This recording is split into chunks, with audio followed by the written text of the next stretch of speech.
Bapak, Ibu, saudara-saudari yang terkasih di dalam Kristus, telah kita dengar bersama sabda Tuhan. Tentu beberapa hal pokok yang menjadi permenungan kita melalui sabda Tuhan yang telah kita dengarkan. Pertama, kita melihat Nabi Yesaya dalam bacaan pertama meramalkan tentang penderitaan dahsyat yang dialami oleh Yesus. Ia dihina, dihindari orang, seorang yang penuh kesengsaraan dan yang biasa menderita kesakitan. Ia sangat dihina. Bahkan orang menutup mukanya terhadap dia. Itulah ramalan Yesaya tentang penderitaan yang dialami Yesus. Dan dalam bacaan Injil bagaimana seluruh peristiwa perjalanan Yesus dari Getsemani sampai Golgota. Tetapi ada dua peristiwa yang bagi saya sangat mengesan sekali. Pertama, Yesus di Getsemani, sebelum dia mengalami pergolakan, dia menyerahkan dirinya kepada Allah. Dan kemudian sebelum dia meninggal dan mati di kayu salib, dia juga menyerahkan diri kepada Allah. Ya Bapa, ke dalam tanganmu kuserahkan hidupku. Itu yang pertama. Yang kedua adalah perjalanan Yesus dari Getsemani sampai ke Golgota. Ada nilai pengampunan yang harus kita petik, yang harus kita lihat. Coba Bapak Ibu perhatikan seluruh perjalanan dari Getsemani sampai Golgota. Malam sampai besok sebelum sampai dia disalibkan. Apa yang dilakukan oleh Yesus? Ada pengampunan. Ketika para murid memotong telinga salah satu prajurit, apa yang dia buat? Jangan. Dia kemudian menyembuhkan kembali. Di hadapan Pilatus dan di hadapan para imam, dia tidak pernah mengeluarkan kata-kata yang melawan. Ada pengampunan di situ. Bertemu dengan wanita-wanita yang justru menangisinya, tapi justru dia memberikan suatu nasihat. Di hadapan orang-orang yang menusuk lambungnya, ada pengampunan juga di situ. Berhadapan dengan dua orang yang disalibkan bersama Yesus, ada pengampunan juga yang dia berikan. Tetapi pengampunan itu kekuatan awalnya adalah ketika dia menyerahkan diri kepada Allah. Awal hidupnya, ketika sebelum menderita di Getsemani, dia tahu bahwa besok saya akan harus mati. Dan akhir hidupnya ketika dia mati di salib, apa yang dia buat? Menyerahkan diri kepada Allah. Bapak, Ibu, saudara-saudari yang terkasih di dalam Kristus, seharusnya mengalami pengampunan itu kita bisa merubah wajah dunia, menciptakan relasi yang sempurna antara Allah dan dunia, antara manusia dengan sesama. Tetapi kenyataan dalam realita justru terbalik.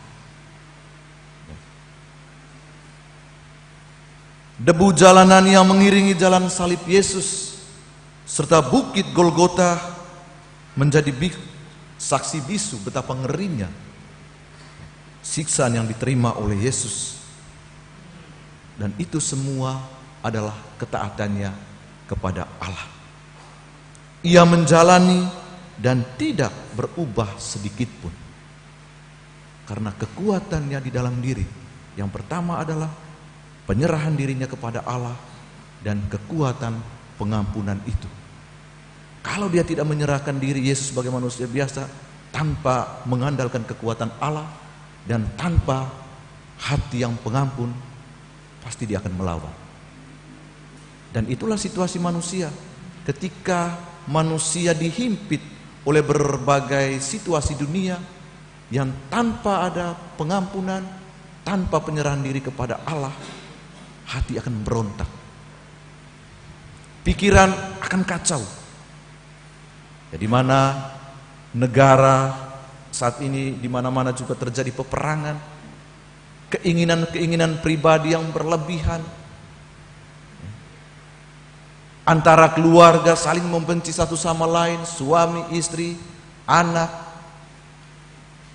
mantu dan semua tetangga sana sini. Ada situasi-situasi demikian. Itu karena apa? Tidak ada pengampunan dalam diri. Tapi kekuatan pengampunan itu adalah penyerahan diri kepada Allah. Ketika hati mau dibentuk, harus ada juga penyerahan diri kepada Allah. Dan ini yang menjadi kekuatan Yesus. Ketika hatinya dibentuk oleh Allah, dia mampu menyerahkan diri, dia mampu berjalan sesuai dengan kehendak Allah. Ketika Bapak Ibu menonton ada satu film dokumenter ya, tentang Bunda Teresa di Kalkuta dengan judul film Forgiving Mother Teresa, dikisahkan bahwa sekelompok orang itu mengambil semua kebutuhan dapur biara dan kemudian mengatakan kepada Bunda Teresa, saya mengambil semua dan menyisakan sedikit beras untukmu. Jadi mereka itu datang, memaksa buka itu pintu biara, dan kemudian dia mengatakan, ya, kami mengambil semua apa yang ada di sini dan hanya menyisakan sedikit untukmu dan saudara-saudaramu. Apa yang Bunda Teresa mengatakan? Ya. Dia hanya menjawab, Tuhan memberkatimu. Kemudian orang itu pun kaget. Loh, saya sudah mengambil apa yang kamu miliki semua, bahkan saya hanya menyisakan sedikit untukmu. Kenapa kamu mengatakan bahwa Tuhan memberkatimu? Bunda Teresa menjawab, bagaimana mungkin aku mengutukimu padahal Tuhan mencintaimu. Bapak Ibu saudara-saudari yang terkasih di dalam Kristus, sengsara Tuhan bukan untuk ditonton semata, bukan untuk hanya didengar semata, tetapi suatu undangan bagi kita untuk menyadari bahwa kita adalah orang yang berdosa. Namun Tuhan begitu mencintai kita. Oleh karena itu, biarkanlah kuasa cinta Tuhan itu sebenarnya hadir saat ini. Biarkan kuasa cinta itu bekerja dalam hidup kita. Sehingga dengan kekuatan kasih dan cinta itu, kita juga berani memutuskan kuasa dosa. Kita juga berani memutuskan kuasa kegelapan di dalam kehidupan kita. Dan kemudian kita bisa melakukan tindakan pengampunan kepada siapapun. Beranikah kita mengatakan kepada saudara-saudara yang kita benci, aku mengampunimu? Dan inilah kekuatan Yesus. Oleh karena itu Bapak Ibu saudara-saudari, mari, salib adalah pengampunan. Ya, kita tiap hari tanda salib. Ya, bahkan ada yang salib, bahkan sampai emas berapa karat di leher itu gambarnya salib. Tapi tidak ada guna kalau kita tidak kenangkan itu sebagai sebuah pengampunan. Dan ketika salib itu sebagai pengampunan dan kita bawa salib itu, maka kita pun harus mampu memberikan pengampunan kepada siapa pun yang kita jumpai, orang-orang yang kita benci, yang tidak suka, dan siapapun yang dalam kehidupan kita.